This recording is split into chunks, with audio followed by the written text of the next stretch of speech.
Welcome back, everybody, for another deep dive. This time, we're going to be tackling Kevin McDonald's The Culture of Critique. Oh, this is going to be interesting. It's a book. It's a book that's sparked, I think it's fair to say, a lot of debate.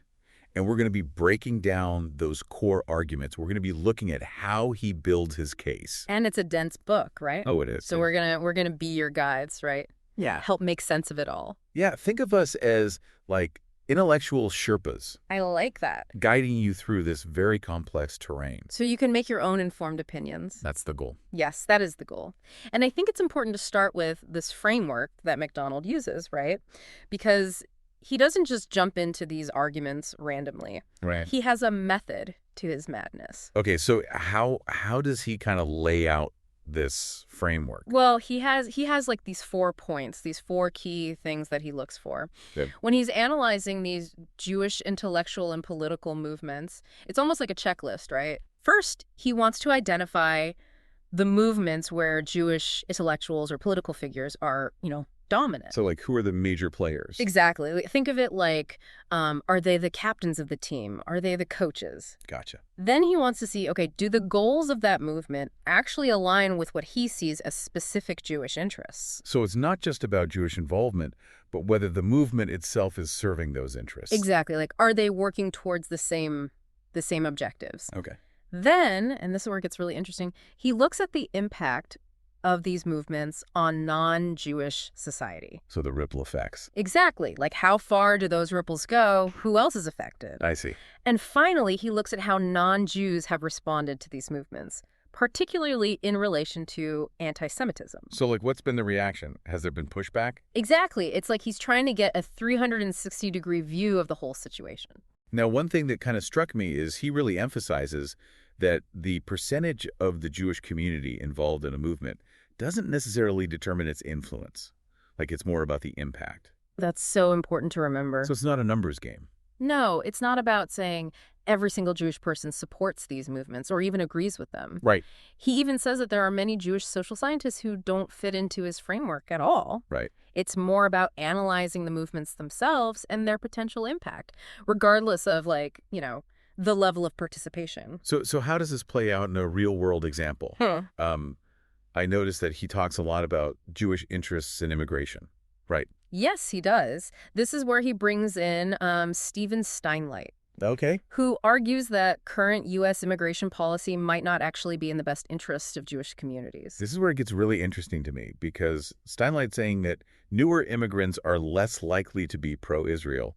They're, more likely to see Jews as a powerful group, potentially even hostile. Right, rather than that traditional view of Jews as, victims of the Holocaust. Yeah, exactly. So that's a pretty big shift. Huge shift. And this ties directly back into MacDonald's bigger argument, How so? He believes that historically, Jews have thrived in these individualistic European societies, but they face more challenges in non-Western cultures that are, more collectivist, So Steinlight is essentially saying, like, hey, I'm worried about how a more diverse America might impact Jewish communities. It's a valid concern, right, from his perspective. Okay. And MacDonald, he kind of takes that and runs with it. He talks about the decline of what he calls ethnic consciousness among, European-derived people in the U.S. So he contrasts, I noticed, the immigration debates of, like, the 1920s, where people were really outspoken about their right to the land, right, with the debates in the 60s where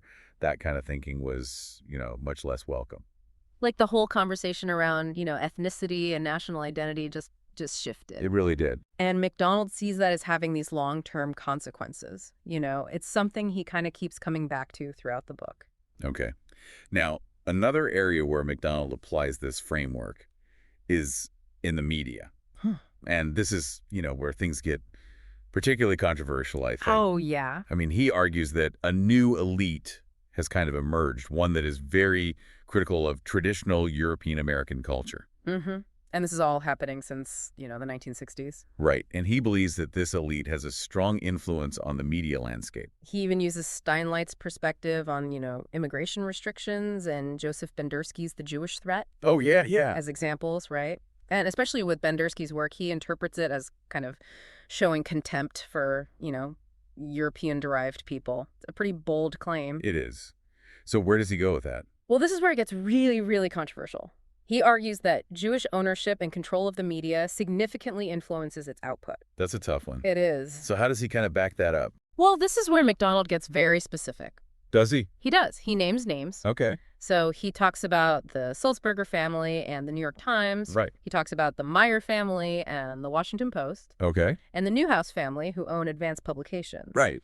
And he brings in data points like that 1983 study that showed, Jews holding a majority of these top media positions. So it's very meticulously researched. Oh, yeah. Very, very meticulous. Okay. And he's doing all of this to make a very specific point. Remember, he's writing this in the context of Jewish people, representing a very small percentage of the overall U.S. population. Right, right. So he's highlighting that, look, this level of representation in media, it's statistically significant. Okay. And it has implications. For how information is presented. Exactly. It's like he's saying, look, the numbers don't lie. Yeah.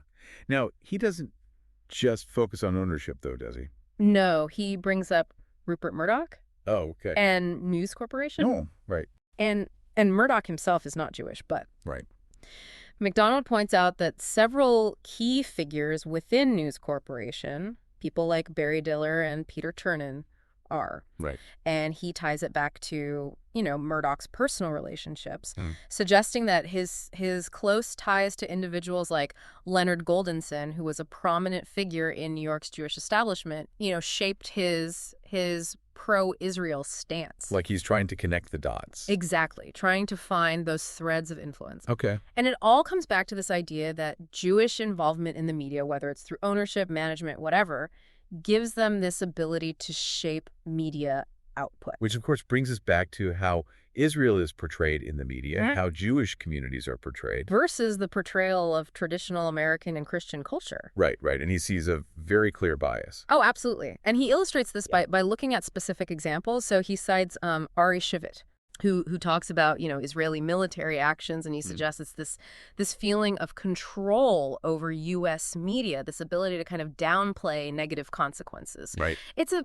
pretty bold statement. It is. And McDonald also compares how the media reacted to Ariel Sharon's election Okay. as prime minister of Israel versus Jörg Haider's political rise in Austria. Okay. Both of these guys made very controversial statements. Yeah. But the media coverage was, according to McDonald, very different. He sees this double standard. Interesting, interesting. So he's really looking at how these specific events were framed. Now, he doesn't stop there, does he? He also talks about how U.S. media coverage of the Middle East conflict It's completely is different. from the rest of the world. Yeah. And he brings in Eric Alterman's work, which points to a dominance of the Israeli narrative in the U.S. media. It's a controversial claim. It is. But it's important to remember that McDonald is presenting his interpretation Right. based on his research. Right. So we're not saying this is the undeniable truth. No. We're laying it out there, Laying it out. encouraging people to think critically about it. And that's what this whole deep dive is about. It is. Okay, so shifting gears a little bit, I also noticed that McDonald delves into Jewish overrepresentation in certain sectors, especially in the U.S. Oh, yeah. He brings up, things like higher per capita income, higher wealth, higher college enrollment rates. Right, within Jewish communities. Yeah, exactly. And he argues that this isn't just some American thing. It's like this historical phenomenon. He sees it recurring. Yeah. And he ties it to high intelligence, strong group cohesion. Within those communities. Mm-hmm. He sees it as kind of central to Judaism's enduring strength. Okay, but he's also very careful to differentiate between the actions of, individual Jews and what he calls Judaism as a group evolutionary strategy. Right. He makes a distinction there. So he's not saying every single Jewish person is part of some grand plan or that they're all working together consciously to achieve a specific goal. No. He's looking at the big picture, trying to understand how Judaism, as a culture, as a religious system, has evolved over time. And how that evolution has maybe contributed to the survival and flourishing of the Jewish people? Right. It's like a sociological and evolutionary perspective. So it's not just about individual choices, but about these broader historical forces Exactly. that might be shaping group behavior. Right. And he argues that you can't really understand Jewish involvement in these different movements unless you consider how those movements might serve the interests of the group as a whole. Even if those individuals aren't consciously aware of it. So it's almost like viewing these movements through a different lens. Right. Right. Like, what is the larger narrative here? Okay, now this is a controversial perspective for sure. Hmm. But I do remember that he's not advocating for it. No, no. He's just trying to analyze it. Okay, so now let's get into another really interesting aspect of his work, which is this relationship between Jewish intellectual movements and Gentile culture, right? This is fascinating stuff. Because, I mean, his contention is that these movements often seem to critique Gentile culture while simultaneously maintaining, a really strong, distinct Jewish identity. It's almost like this double movement, right? Yeah, it's like they're critiquing the other, but at the same time, they're really reinforcing their own group identity. Yeah. So what are some examples of this that he brings up? Well, he starts with the Frankfurt School. Okay. And their development of critical theory. Right. And he argues that the Frankfurt School, was very focused on what he calls pathologizing Gentile group strategies, but at the same time defending Jewish group continuity. So on the one hand, you have this critique of, broader societal norms and behaviors. Right. But on the other hand, a very strong emphasis on preserving Jewish identity and culture. Right. Like they're critiquing the dominant culture, but they're also trying to strengthen their own. Right, exactly. Yeah. And then he brings up the Boasian School of Anthropology, Yeah. which, as we talked about, kind of rejected those evolutionary perspectives on human behavior. Right. Right. And he interprets this rejection as being motivated, at least in part, by concerns about anti-Semitism. Like, were they trying to dismantle this framework that could be used to justify a discrimination against Jews? Yeah, exactly. It's like they were trying to level the playing field. Right, right. Where biological differences couldn't be used to justify, prejudice. Yeah. Now, this is where the controversy really heats up. Because essentially what he's saying is that these schools of thought We're driven by a Jewish agenda. Yeah, to undermine traditional Gentile culture and advance Jewish interests. I mean, that's a very provocative claim. Oh, absolutely. And he goes even further with this. He explores the world psychoanalysis and those theories on anti-Semitism. Yeah, and he argues that psychoanalysis frames anti-Semitism as this form of Gentile psychopathology. Right. So it's not about potential conflicts of interest between Jews and Gentiles. It's rooted in the individual psyche. Right. It's a problem with the individual, not the group. It's a fascinating way of looking at it. And then, of course, you have his discussion of Jewish intellectuals and the role they played in, promoting multiculturalism and immigration. And he sees those movements as potentially serving Jewish interests. Right, like fostering a more diverse, less homogenous society. Where Jewish communities can thrive. It's a really complex argument. It is. And, we can't shy away from the fact that McDonald's work has been labeled anti-Semitic by many critics. I mean, they accuse him of cherry-picking evidence, of pushing this really biased agenda. It's important to acknowledge that perspective. Absolutely. And that's exactly why it's crucial for you, the listener, to engage with this critically. Don't just take our word for it. No. Do your research. Read McDonald's work. Read the sources he cites. Think for yourself. Form your own informed opinions. That's the whole point of this deep dive. We're giving you the tools. We're not telling you what to think. No. We're just trying to help you think for yourself. And that's how we grow, right? That's how we learn. Exactly. So stay tuned for part 2, where we're going to dive even deeper into McDonald's analysis and explore some of those more controversial aspects of his work. It's going to be a fascinating ride. Buckle up. Welcome back.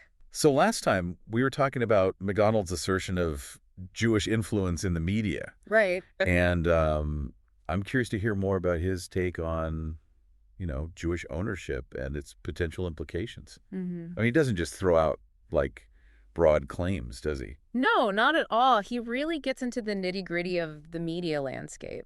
For instance, he points out that, at the time he was writing, several major media companies, had significant ownership stakes held by Jewish individuals and families.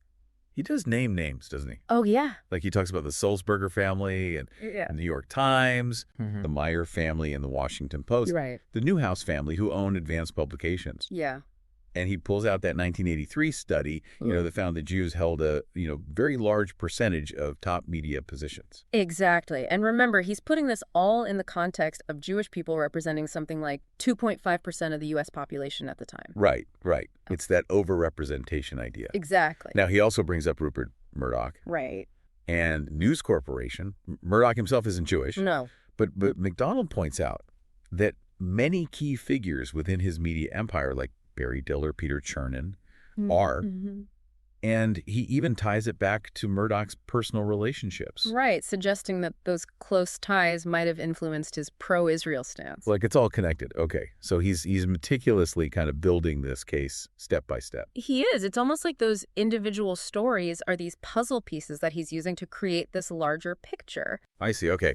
So his argument is that this level of Jewish involvement, whether it's through ownership, management, or other key positions, gives them this ability to shape media output in a way that favors certain perspectives. Exactly. And this is where we circle back to how Israel's portrayed in the media, how Jewish communities are portrayed. Versus traditional American and Christian culture. Exactly. And MacDonald sees a very clear bias there, right? Oh, he does. Okay. So he's presenting a very well-researched argument.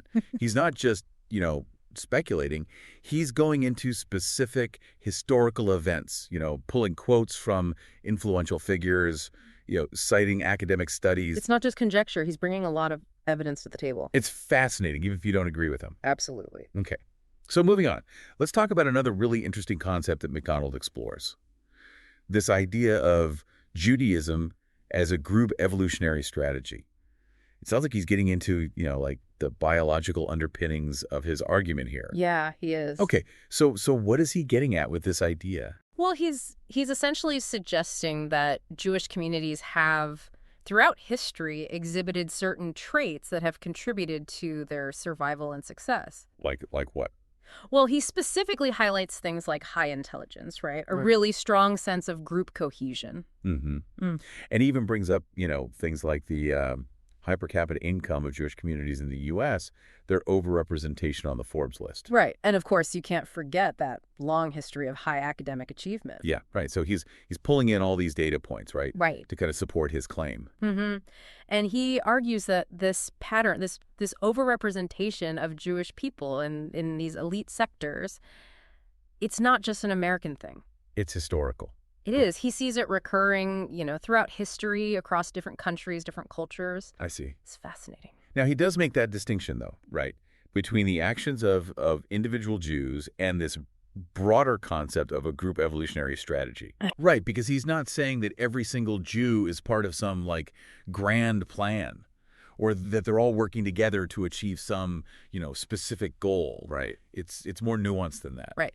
He's looking at the big picture, trying to understand, how Judaism as a whole. As a culture, as a religious system, has evolved over time. Yeah. And how that evolution might have contributed to the survival and flourishing of the Jewish people. So it's a sociological perspective, it's an evolutionary perspective. It's not just about the choices of individuals, but about these broader historical forces that might be shaping group behavior. Right. It's a very complex argument. It is. But it's interesting. It is. Now, I do remember that he's not advocating for this strategy.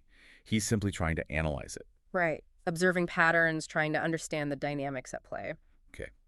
So let's shift gears a little bit and explore another facet of MacDonald's work.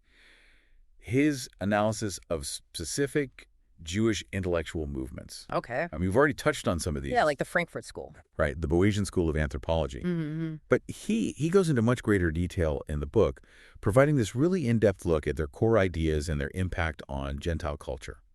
It gets very specific. It does. So let's start with the Frankfurt School and their role in developing critical theory. All right. He argues that this school of thought, which really heavily critiques power structures and societal norms, All right. have played a massive role in shaping left-wing intellectual discourse in the West. For sure. Okay. So he focuses on figures like Theodor Adorno and Max Horkheimer. He analyzes their critiques of capitalism, their theories about mass culture, Right. and how ideology shapes social relations. He's really trying to get to the heart of what they believed, Yeah. and how those beliefs influenced their work. Yeah. And then he moves on to the Boasian School of Anthropology, which, as we discussed earlier, is known for rejecting those evolutionary perspectives on human behavior. Yeah. And MacDonald argues that rejection, it really shifted the landscape, especially in fields like cultural anthropology and social science. Right, because they really emphasize the role of culture and environment in shaping human behavior. Right. Led by Franz Boas. And kind of downplay the influence of biology and genetics, right? They shifted the focus away from those innate differences between groups. Mm-hmm. Like it's nurture over nature. But MacDonald, he sees this as a strategic move. Oh, yeah. He's arguing that the Boasians were motivated, at least in part, by this desire to challenge racial hierarchies, to dismantle those scientific frameworks that could be used to justify racism and anti-Semitism. It's like they were trying to level the playing field, right? Right. So that group differences, in terms of biological traits, couldn't be used to justify discrimination or oppression. And of course, he connects this back to his bigger argument about Jewish group interests. He suggests that these movements, well, they're presented as objective and universal. He's saying they were driven by a deeper agenda. Yeah, to protect and advance those interests. Very controversial interpretation. It is, and we should point out that, his analysis of these movements is, very detailed, very thought-provoking, but it is highly contested. Essentially, he's accusing both the Frankfurt School and the Boasian School of being driven by this specifically Jewish agenda, designed to undermine traditional Gentile culture and replace it with something that would be more favorable to Jewish interests. Those are strong accusations, and it's important to remember that his interpretations are just that. They're interpretations. Exactly. Engage with this critically. Don't take his word as gospel. Read the Frankfurt School, read the Boasian School, examine the historical context. Consider other viewpoints. Come to your own conclusions. Yeah. We're not telling you what to think. We're giving you the information, we're giving you the tools to think critically and come to your own understanding of these complex issues. That's what we're all about here on the Deep Dive. Okay, so MacDonald doesn't stop with just those two schools of thought. No, he doesn't. He also dives into psychoanalysis. Which adds this whole other layer to his analysis. It really does. So this is where he gets into the psychological dimension of these Jewish intellectual movements and how they've shaped our understanding of the human mind. It's fascinating stuff. Its motivations, its potential for both darkness and light. Yeah. Okay, so I remember his analysis of psychoanalysis focusing heavily on Sigmund Freud. The OG. Right. I mean, he was the founder of the field, one of the most influential thinkers of the 20th century. Huge impact. Right. So MacDonald really gets into Freud's theories.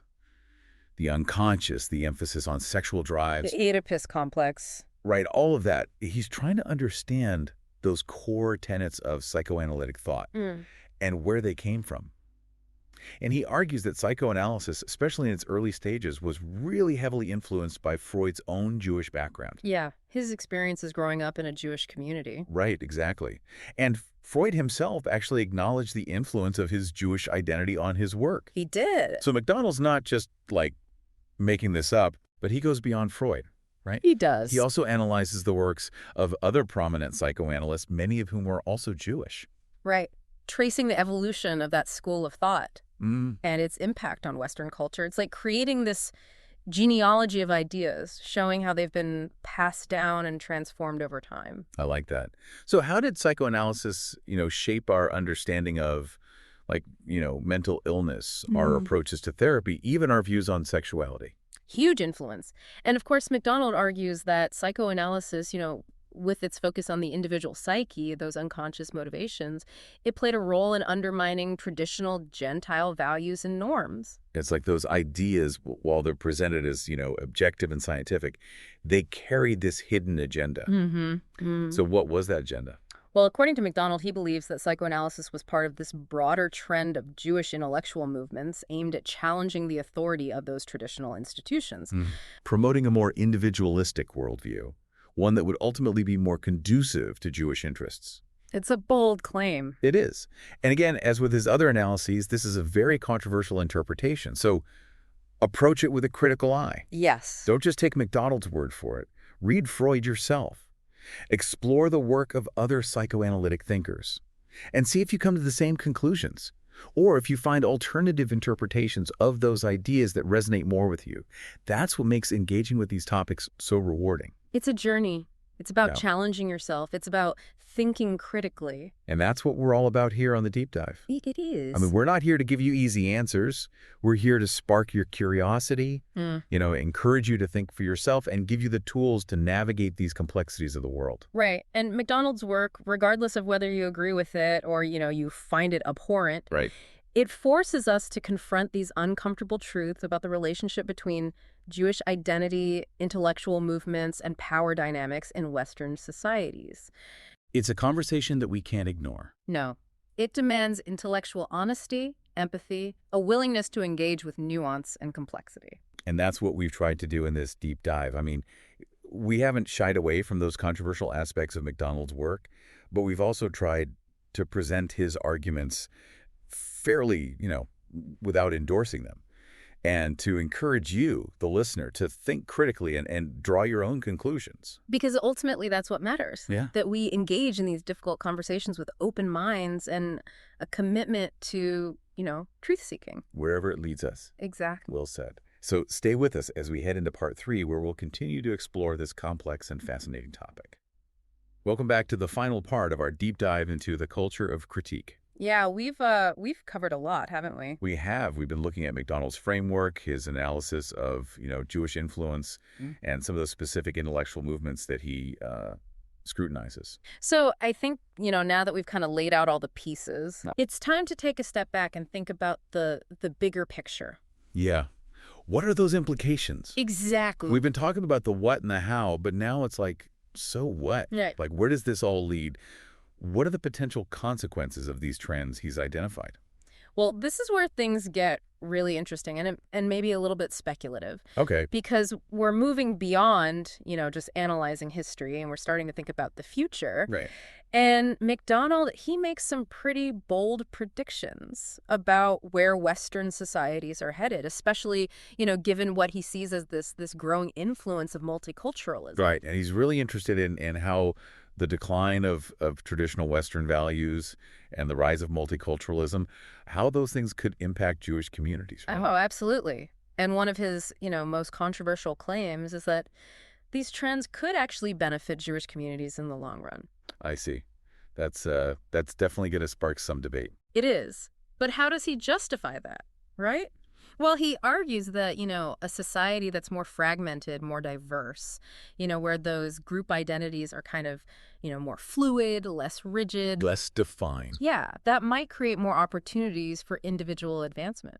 Regardless of background. Right, regardless of your ethnicity or religion. So in that kind of environment, traditional forms of prejudice, discrimination might kind of lose their power. They might not have the same grip. It's like he's saying that a less cohesive, more individualistic society might actually lead to greater tolerance and acceptance. It's counterintuitive, isn't it? It is. And he contrasts that with what he sees as the potential for conflict in societies where there's a very strong emphasis on, shared ethnic or national identity. He uses historical examples, right? He does. Like the rise of Nazism in Germany. Exactly. To illustrate the dangers of, those kinds of strong ethnocentric movements. Yeah. It's like when group identity becomes too rigid, it can lead to this us versus them mentality. Right. And that can be very dangerous. It can lead to exclusion, violence. Absolutely. So whether you find these predictions, compelling or alarming, I think it's important to remember that they are speculative. They are. MacDonald is, looking into the future. He's got a pretty murky crystal ball. Yeah, and there's no guarantee that his vision is going to come to pass. Right. So engage with these ideas critically. Think for yourself. Yeah, weigh the evidence. Consider other perspectives. What kind of future do we want to create? It's up to us. It is. But, one thing that keeps coming up for me is just how controversial this work is. Oh, yeah. Even setting aside those predictions about the future, we can't ignore the fact that the culture of critique has been condemned as anti-Semitic. MacDonald himself has been labeled a white supremacist by many critics. Yeah, these are serious accusations. They are. And it's important to understand why this work has provoked such a strong reaction. It's a conversation we need to have, right? About the limits of acceptable discourse. Yeah, especially when we're talking about sensitive topics like ethnicity, group dynamics. It's a tough one. Because on the one hand, we want to encourage open, honest, intellectual exploration. Right. Even if it makes us uncomfortable. We don't want to shy away from difficult conversations. No, we don't. But at the same time, we have to be mindful of the potential harm that certain ideas can cause. If they're used to justify hatred or bigotry, it's a balancing act. It is. And it raises a question about the nature of intellectual freedom, doesn't it? Like, should there be limits on what we can say and write, even if those ideas are offensive or disturbing to some people? That's a debate that's happening right now, and there are no easy answers. Right.